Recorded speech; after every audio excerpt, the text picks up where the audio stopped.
السلام علیکم اسٹوڈنٹس، میں ہوں ہنا نعمان اور آج ہم سریر خامہ کتاب نمبر 3 کا ایک سبق ہے چاند تارے کا پرچم، اس کے بارے میں پڑھیں گے۔ مشکور حسین یاد نے اسے لکھا ہے اور مشکور حسین یاد آپ کو بتا رہے ہیں ماموں انتظار حسین کے بارے میں بتا رہے ہیں، جو کہ ان کے نانا عنایت حسین کے سب سے چھوٹے بیٹے تھے اور 1947 میں ان کی عمر تقریباً 12.5 سال کے قریب تھی۔ اور ظاہر سی بات ہے وہ دوسروں میں کھیل کھیلتے تھے، سب کچھ کرتے تھے، لیکن اس کے باوجود ان کا پسندیدہ کھیل جو ہے وہ ہرا جھنڈا بنا کے اس کو لے کے پھرنا تھا۔ اور اس میں بہت سے ایسے موقع آئے ہیں جس میں انہوں نے ہندوؤں سے ان کا جھگڑا بھی ہوا اور بہت کچھ تھا۔ اس کے بعد جو اس میں قابل ذکر واقعہ ہے وہ یہ ہے کہ پھر ان کو ہجرت کرائی گئی، پھر منڈی ڈیوالی سے ان کو کسی تھانے میں رکھا گیا۔ ایسی چھوٹے چھوٹے واقعات کے بعد سب سے آخری جو واقعہ ہے اس میں وہ تھا کہ جب ان کے گھر پہ حملہ ہوا اور جو ان کے ماموں تھے انتظار حسین، یعنی کہ ان کو زخمی حالت میں پھینک دیا گیا، اور جب وہ پوری رات گزرنے کے بعد صبح میں ان کو زندہ جلا دیا گیا۔ تو اس وقت کا منظر کشی انہوں نے کی ہے اور بہت، یعنی کہ مشکور حسین یاد نے اس کو بہت دردناک طریقے سے بیان کیا ہے کہ کس طریقے سے آخری وقت پہ بھی ان کی نگاہیں اپنے پرچم کے اوپر جمی ہوئی تھیں، اور پھر انہوں نے بتایا کہ اس پرچم کو سربلند اور سیدھا رکھنے کے لیے کیسی کیسی قربانیاں دے کر اس ملک میں ہم آئے ہیں۔ تو اس وقت چھوٹی سی ایک چیز سمجھنے کی ضرورت ہے کہ ہم لوگ as a Pakistani, as a nation, as a Muslim, ہم بہت سی چیزوں میں بہت پیچھے ہیں۔ یعنی کہ جو چیزیں ہمارے مذہب نے اور ہماری قومیت نے ہمارے اوپر لاگو کی تھیں وہ سب چیزیں ہم نے چھوڑ دیں، اور ان کی محکومیت سے نکلنے کے بعد بھی ہم آج بھی ان کے محکوم ہیں، کیونکہ ہم ذہنی طور پہ آج بھی ان کے ساتھ جیتے بستے ہیں۔ ہم آج بھی ان لوگوں کی چیزیں اور ان کے رسم و رواج اپنے گھروں میں رائج رکھتے ہیں، اور اس عالم تو یہ ہے کہ ابھی بھی ان کی فلمیں اور ان کے ڈرامے ہمارے گھروں میں ایک عام دستور کے طور پہ چلتے ہیں۔ اور بحیثیت استاد، میں تو آج کل بچوں کا جب اردو کا مضامین یا کوئی چیز چیک کر رہے ہوتے ہیں، جب ہمیں کریکشن کے لیے وہ دیا جاتا ہے، تو ہندی زبان اور ہندی ایسنٹ ہمیں ان چیزوں میں لکھا ہوا بھی نظر آتا ہے، یعنی کہ بچے خے کی جگہ کھے لکھتے ہیں۔ بہت سی ایسی چیزیں ہیں جو یقین کریں کہ جب نظر سے گزرتی ہیں تو بہت دکھ ہوتا ہے کہ ہم اپنے بچوں کو اب تک اپنے ملک میں نہیں لا سکے۔ بچے وہیں کی زبان بولتے ہیں، ہمارے بچے وہیں کا کلچر اپنا رہے ہیں، وہیں کی چیزیں، وہیں کے گانے، وہیں کی فلمیں، ہر چیز ہم ابھی تک وہیں سے استعمال کر رہے ہیں۔ مشق کی طرف آ جاتے ہیں۔ انتظار حسین کون تھا اور اس کا پسندیدہ کھیل کیا تھا؟ انتظار حسین مشکور حسین یاد کے ماموں اور عنایت حسین کے سب سے چھوٹے بیٹے تھے۔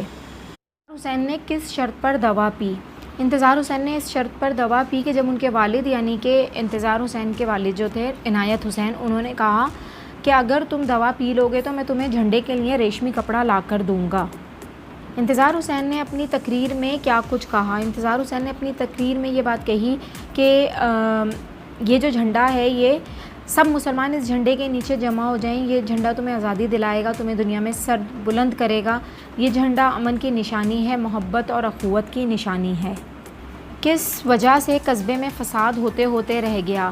انتظار حسین کے ایک دوست نے دیکھنے کے لیے ان سے جھنڈا مانگا اور پھر وہ غیر ارادی طور پر ان کے ہاتھ سے گر گیا، جس پر انتظار حسین اور ان کے دوستوں کو غصہ آیا اور انہوں نے لڑائی جھگڑا شروع کر دیا۔ تو یہ جو شکایت تھی یہ قصبے کے بڑے لوگوں میں پہنچی اور اس کے بعد یہ ایک فساد کی شکل اختیار کرتے کرتے رہ گئی۔ انتظار حسین خواب میں کیا بڑبڑا رہا تھا؟ انتظار حسین خواب میں یہ بڑبڑا رہا تھا کہ میں جھنڈے کو ہاتھ سے نہیں چھوڑوں گا، ہاں ہاں تم مجھے قتل کر سکتے ہو، میں مرنے کی پرواہ نہیں کرتا، خبردار خبردار جو تم نے اسے ہاتھ لگایا، ابا جی یہ لوگ مجھے مارنے کو آ رہے ہیں۔ اتنے میں ان کی آنکھ کھل گئی۔ ہندو تھانے دار کس بات پر برہم ہوا اور اس نے نانا عنایت حسین سے کیا کہا؟ جب یہ ہوا یہ تھا کہ جب یہ لوگ ان کو لے کے جا رہے تھے، مسلح ہندو اور سکھوں کو دیکھ کر انتظار حسین نے کھڑکی سے ہاتھ باہر نکال کر جھنڈا لہرانا شروع کر دیا، جس پر ہندو تھانے دار کو غصہ آ گیا اور وہ برہم ہوا کہ اگر کوئی نقصان ہوتا ہے اب اس کے ہم ذمہ دار نہیں ہیں، آپ کا لڑکا ہجوم کو مشتعل کر رہا ہے۔ 7ویں اور آخری سوال میں وہ پوچھ رہے ہیں کہ مرتے وقت انتظار کو کس چیز کا اطمینان تھا؟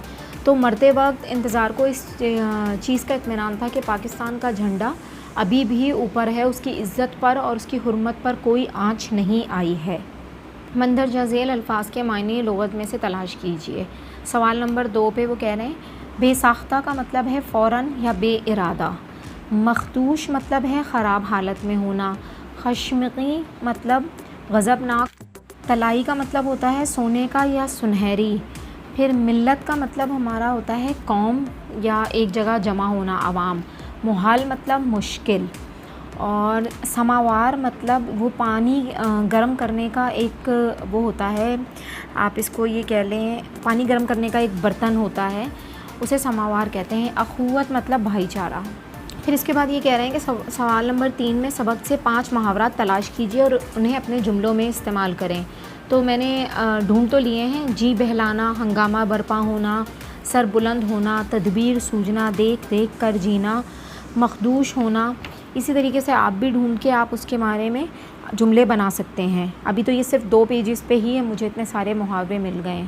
اچھا، ہم معنی وہ کہہ رہے ہیں سوال نمبر 4 میں فکروں کے ہم معنی فکرے جو ہیں وہ سبق سے تلاش کریں۔ تو پاکستان بننے سے قبل تو قیام پاکستان سے پہلے، پھر اس کے بعد آتا ہے جھگڑے ہوتے ہوتے رہ گیا، فساد ہوتے ہوتے رہ گیا۔